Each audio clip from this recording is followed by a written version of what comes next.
Chording. Fills are fairly simple. When the vocalist is not singing, that's when you get to play. You're throwing a little bit of fill. When they are singing, you're not playing. So it's very common to think about you're the person singing. So you can actually sing along in your mind, and when you're done singing, you blow some harp. So here's a quick example. This is a very common way to work with vocals.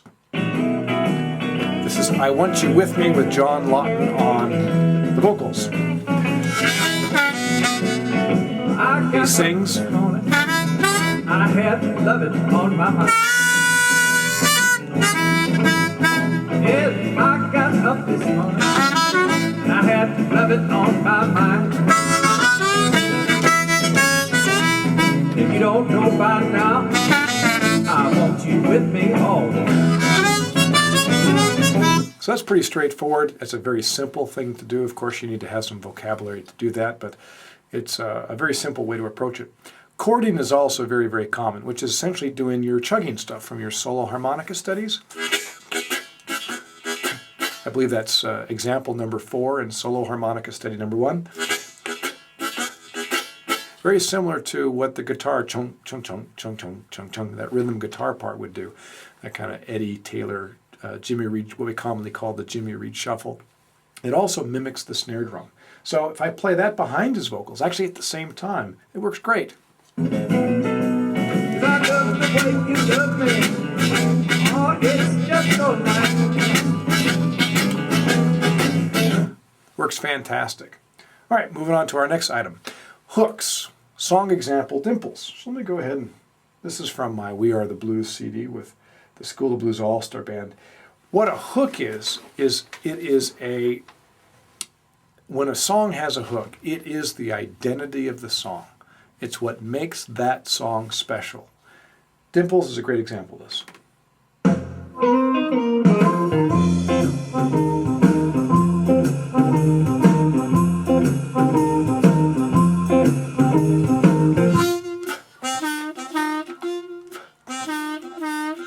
That's the hook. And that hook is commonly what we call sequenced or transposed or moved up or down to match the other chord changes.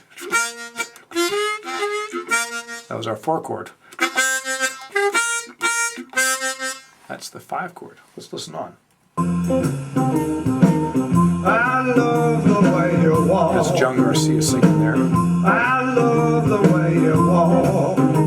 That same hook I'm crazy about your walk. goes to the 4 chord. I love the 5. way you walk. You my baby, I'm Back to the 1. Back to the hook. I see you every day. I see you every day. After that song, if someone goes to order a beer, they're going to be... Isn't that catchy? That's what a hook's all about. It hooks you, brings you into the song. So, generally speaking, if a hook is present, besides doing something like a shake, In your neighborhood. you know, when in doubt, shake, whether you're an accompanist or you're a soloist. When in doubt, shake. But the point is, there's a hook there. You might as well go ahead and play it. And generally speaking, that's the way you want to approach it. If that's the key element of the song, who are you to be playing something different and taking away from it? So playing that hook is a very important thing to do. All right, moving to item number 4, horns. This is House Party. This is with the same band.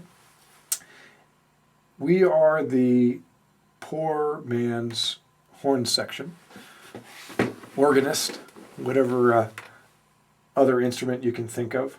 And it's very common for harmonica players to copy the horn section. And if you listen to, I think it's Amos Milburn who did the original, listen to that one, and it's there's a horn section on there. And basically I'm just copying the horn section. Let's listen to the opening.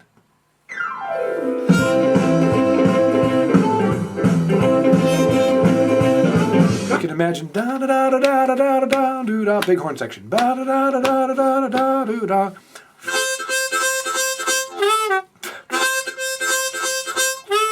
So I'm that horn section. Come on, everybody, inside. If you listen carefully,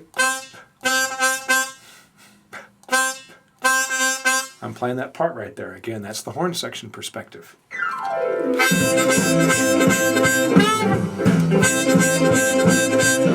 Come on, everybody, Saturday night. We're gonna stop the pound. We're going down, we're going down.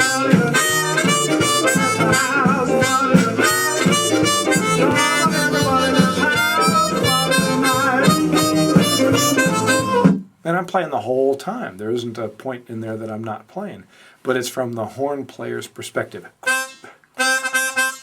You can just imagine that whole horn section doing their thing. Works great, playing octaves on the harmonica.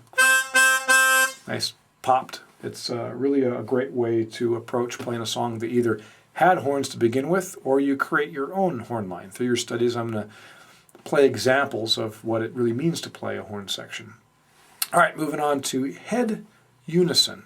So sometimes the song is just about playing in unison with the main theme of the song. That's called the head, the opening 12 bars. All of your study songs have a head. So let's say that there was never any harmonica to begin with. That's part of what our process is, right? Is to say, how are we going to approach this as a harmonica player? And in the song Leftovers, there is a hook that's played by the guitar, and I go ahead and play in unison with John Garcia here. This is my low F harmonica. I was just on a B flat, by the way. So I'll play along with you for you.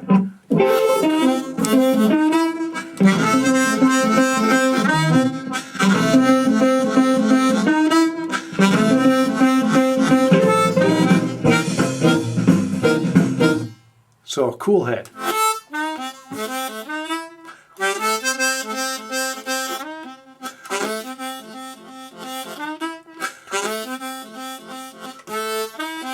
Then it goes in to the organ.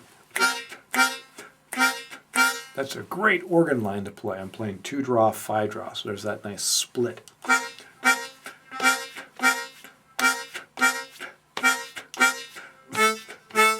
So that also has a horn-like sound. Sometimes the lines between organ punches and horn punches there isn't any difference, basically. So that's a great example of playing the head, actually playing in unison. That's a great way to approach it. We're adding weight to something that's important, then you just have to think about, okay, what do I do once the head is over, right? Organ padding, actually, that was a great example of organ padding, is just playing a nice little pattern, bop, bop, bop, bop, over and over. Also, commonly when we think of organ padding, it's usually on a slow blues. So I'm playing my 5-draw floater, which is a pretty bluesy sound, but again, I'm being consistent about it.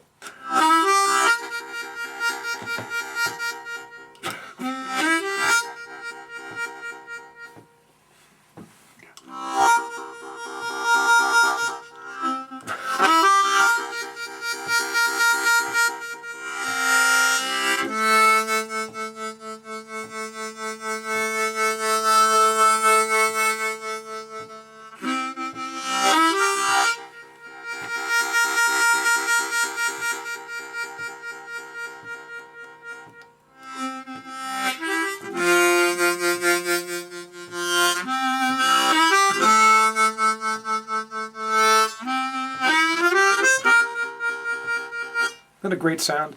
So they call that padding, just creating a nice padding for the instruments on top to play something to. That's a really cool way to play, especially, I'm on a low harmonica.